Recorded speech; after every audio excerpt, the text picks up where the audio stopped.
ብሬክ ሲስተም ዲዛይን ሲደረግ ሲሰራ አራት መሰረቶች ወይም ደግሞ ቤዝ ብለን የምንጠራቸው አራት ኮንሰፕቶች አብሮ ይመጣሉ ማለት ነው። ስለዚህ በመጀመሪያ የግፊትን ወይም ፕሬሸር ብለን የምንጠራውን እንመልከት።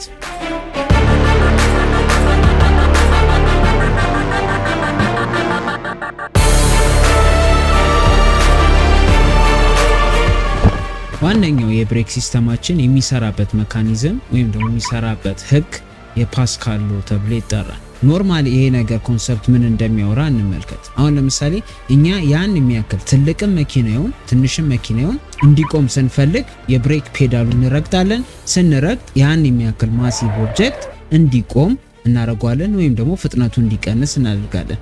ታዲያ የሚሆንበት ሜካኒዝም ወይም ደግሞ ይሄ የሚሆንበት የፊዚክስ ህግ የፓስካል ህግ ወይም ደግሞ ፓስካል ሎ ተብሎ ይጠራል። ኮንሰፕቱ እንደዚህ ነው። አሁን ለምሳሌ ሁለት ሰርፌሶች ቢኖሩ አሁን ለምሳሌ እዚህ ጋር ኖርማሊ ግራፊክሱን ከጎን አስቀምጥላችኋለሁ። እዚህኛው ኤ ብለን የምንጠራው አፍ ላይ እና ቢ ብለን የምንጠራው የዲያሜትር ወይም ደግሞ የስፋት መጠን የተለያየ ከሆነ የተለያየ ቢሆን አሁን ለምሳሌ ኤ ብለን የምንጠራው ትቦ ስፋቱ 2 ነው ብለን እናስብ። ስፋቱ 2 ሜትር ስኩዌርድ ነው፣ ኤሪያው 2 ሜትር ስኩዌር ነው ብለን እናስብ። እዚህ ጋር ያለው ቢ ላይ ደግሞ ያለው እዚህ ጋር ያለው የዲያሜትር ስፋት ደግሞ 4 ሜትር ስኩዌር ነው ብለን እናስብ። 4 ሜትር ስኩዌር ነው ብለን እናስብ። በዚህ መጻፍ በጣም አስቸጋሪ ነው።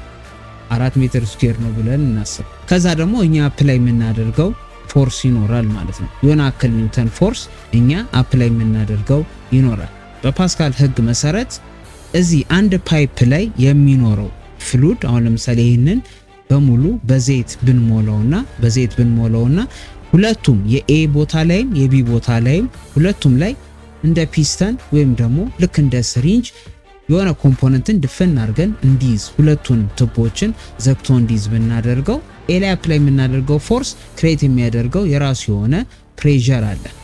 ይህ ፕሬሸር ሙሉ ለሙሉ ያለ ምንም ጉለት ሳይኖረው ቀጥታ ወደ ቢ ትራንስፈር ይሆናል ማለት ነው። ወደ ቢ ትራንስፈር ይሆናል። ቅድም ስናወራ ምንድነው ያለው የኤ እና የቢ ልዩነት ያመጣው በኤሪያው በስፋታቸው በሁለቱ ኢንዶች መካከል ያለው ስፋት ነው። ኤሪያው ዲፈረንስ አለው፣ ግን ሁለቱም ጫፍ ላይ የሚደርሰው ወይም ደግሞ ከአንደኛው ጫፍ ወደ ሌላኛው ጫፍ ትራንስፈር የሚደረገው ፕሬሸር ተመሳሳይ ወይም ደግሞ ኮንስታንት ይሆናል ማለት ነው። ስለዚህ ፒኤ ብለን ብንጠራው ፕሬሸር ኤ ብለን የምንጠራው ከፕሬሸር ቢ ጋር ምንድነው እኩል ተመሳሳይ ነው የሚሆነው ማለት ነው።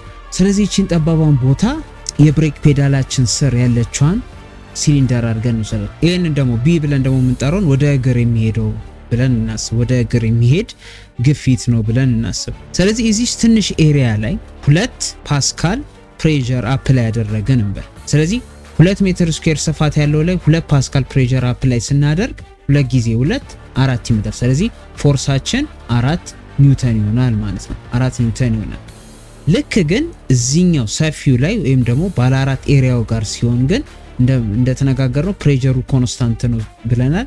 ስለዚህ 2 ፓስካል በዚህኛው በኩል ትራንስፈር አድርጎ ይሄ 2 ፓስካል ፕሬሸር ወደ 4 ሜትር ስኩዌር ኤሪያ ስፋት ያለው ጋር ሲሄድ 2 ጊዜ 4 8 ይሆናል ማለት ነው።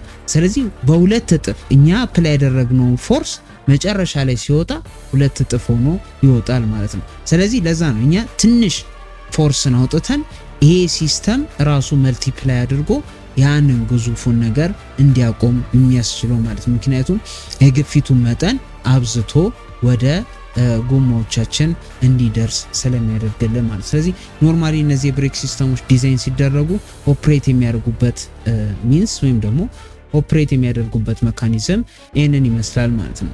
ኖርማሊ የመኪናችን ብሬክ ሲስተም ውስጥ አየር እንዳይገባ የሚፈለግበት ምክንያት አንደኛው ይሄ ነው። የፍሬን ዘይት ብለን የምንጠራው ኢንኮምፕረሰብል ፍሉድ ብለን ነው የምንጠራው። ኢንኮምፕረሰብል ማለት ሺህ ጊዜ ብንጫነው ያንን ፍሉድ ብንጫነው ምን የማይል ማለት ነው፣ ሳይዙን ወይም ደግሞ ቮሊዩሙን ቼንጅ የማያደርግ ነው። ኖርማሊ ስሪንጅ ውስጥ ውሃ ከተን ለመክፋት ብንሞክር ውሃውን ካልደፋ ነው በስተቀር ወይም ደግሞ ስሪንጅ ውስጥ ያለውን ውሃ እንዲወጣ ካልፈቀድንለት በስተቀር ብንገፋው ምንም አይነት እንቅስቃሴ አይኖረውም። ባዶ ስሪንጅ አምጥተን ግን በአየር ኖርማሊ አየር ድሮ ያደረገ ባዶ ስሪንጅ አምጥተን ለመክፋት ብንሞክር የተወሰነ ዲስታንስ የቮሊዩም ዲፈረንስ ያሳየናል። እዛው ስሪንጅ ላይ ለመክፋት ብንሞክር የቮሊዩም ዲፈረንስ ያሳየናል። ያ የሚሆነው ኤር ብለን የምንጠራው ኮምፕረሰብል ፍሉድ ስለሆነ ነው።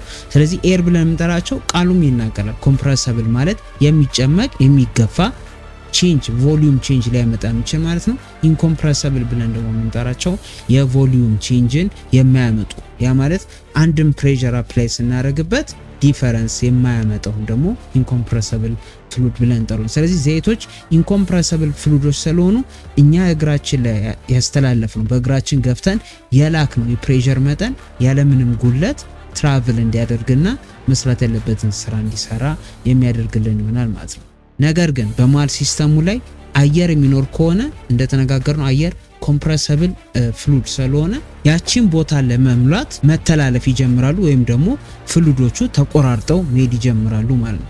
ብሬካችን አፕላይ ለማድረግ ብንሞክር ያቺን የባዶ ቦታ ወይም ደግሞ ኤሩ ኮምፕረስ የምትሆንበትን ቮሊዩም አክል ምን ያደርጋል? ያለምንም ስራ ትራቭል ያደርግብናል። እንደዚህ ኖቲስ የምናደርግ ከሆነ መኪኖቻችን ላይ የብሬክ ሲስተማችን ውስጥ አየር እንደገባ እናውቃለን ማለት ነው። ስለዚህ አየር በብሬክ ሲስተማችን ውስጥ የሚገባ ከሆነ የመጀመሪያው ኖቲስ የምናደርገው ነገር ምንድነው? የፕሬሸሩ ዲፈረንስ በእግራችን ፊል እናደርጋለን። ስንረግጠው ስፖንጂ ፊሊንግ ይሉታል። ልክ ሲረገጥ ልክ እንደ ስፖንጅ ኩምሽሽ ብሎ መውረድ፣ ፔዳላችን ቀጥታ ወደ ታች የሚወርድ ይሆናል ማለት ነው።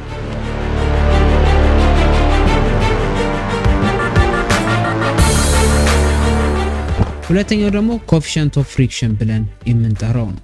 ይሄ ኮኤፊሺየንት ኦፍ ፍሪክሽን የምንለው በሁለት አካላት መካከል የሚኖር ወይም ደግሞ የሚፈጠር ፍትጊያ መጠን ማለት ነው። እነዚህ የፍሬን ሸራ ብለን የምንጠራቸው ፓርቶች ኮምፖነንቶች የብሬክ ኮምፖነንቶች የሚበሉ ከሆነ ኮኤፊሺየንት ኦፍ ፍሪክሽናቸው እየወረደ የሚመጣ ይሆናል ማለት ነው።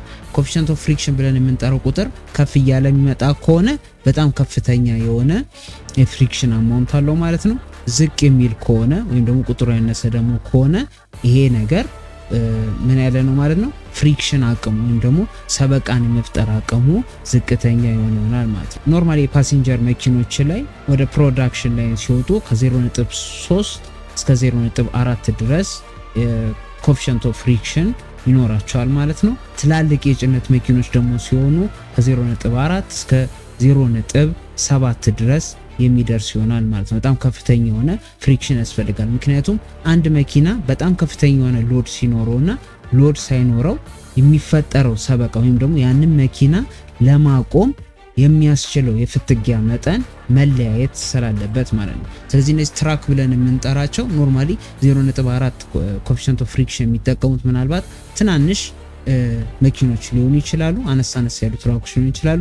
ትላልቅ ሲሆኑ ግን ሲመጡ ይሄ ኮኤፊሺየንት ኦፍ ፍሪክሽን ሃየር የሆነ የብሬክ ፓድም ይሁን ብሬክ ሹም ይሁን አጠቃላይ የብሬክ ሲስተም ከፍተኛ የሆነ ኮኤፊሺየንት ኦፍ ፍሪክሽን ያለው የብሬክ ሲስተም እንዲኖራቸው የግድ ይላል ማለት ነው። ለዛ ነው ከአቅም በላይ መኪና ላይ ከአቅም በላይ እቃ እንዳይጫን ተብሎ የሚነገርበት ምክንያት አንደኛው ይሄ ነው። ከፍተኛ የሆነ ሸክም ተሸክሞ ያ መኪና ከአቅሙ በላይ የሚሄድ ከሆነ ብሬካችን አፕላይ ስናደርግ ከፍተኛ የሆነ ሙቀት በአንዴ ይፈጠራል።